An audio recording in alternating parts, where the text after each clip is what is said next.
Praise the lord. ఈ సమయంలో మనము చరిత్ర అంటే ఏమిటో క్లుప్తంగా తెలుసుకుందాం. గడిచిన కాలంలో మానవుని చర్యల గురించి అధ్యయనం చేయుటను చరిత్ర అంటారు. చరిత్రను అధ్యయనం చేయుటకు నిర్దిష్టమైన ఆధారాలు అవసరం. ఆ ఆధారాలు 2 రకాలు. అవేవనగా, 1 పురావస్తు ఆధారాలు, ఆర్కియాలజికల్ సోర్సెస్.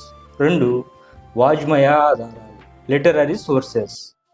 పురావస్తు ఆధారాలు ఏమనగా శాసనాలు, నాణేలు, శిలాజాలు, శిల్పాలు, నిర్మాణాలు, వస్తువులు, ముద్రికలు మొదలగునవి. వాజ్మయ ఆధారాలు ఏమనగా స్వదేశీ గ్రంథాలు మరియు విదేశీ గ్రంథాలు. స్వదేశీ గ్రంథాలు అంటే మత గ్రంథాలు మరియు లౌకిక గ్రంథాలు. విదేశీ గ్రంథాలు అంటే విదేశీ యాత్రికులు సంచారం చేసినప్పుడు కనులారా చూసి రాసిన గ్రంథాలు. పరిశుద్ధ గ్రంథమైన బైబిల్ చరిత్ర గ్రంథం.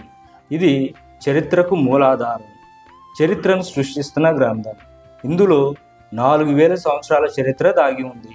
క్రీస్తు పూర్వం 1500 నుండి క్రీస్తు శకం 100వ సంవత్సరం మధ్య కాలంలో పరిశుద్ధ గ్రంథంలోని 66 పుస్తకాలు రాయబడ్డాయి.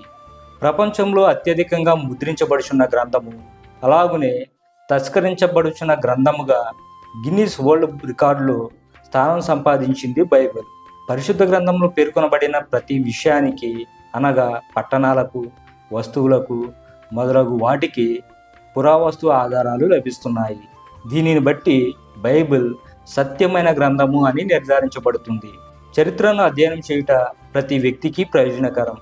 పరిశుద్ధ గ్రంథమైన బైబిల్ సృష్టి ప్రారంభం నుండి సృష్టి ముగింపు వరకు మధ్య గల సమాచారాన్ని సమగ్రంగా అందిస్తుంది. అంతేకాదు, మానవునికి మోక్ష మార్గాన్ని చూపిస్తుంది. ఈ చిన్న సమాచారం మీకు ఉపయోగకరంగా ఉంటుందని నేను భావిస్తున్నాను. ఆమేన్.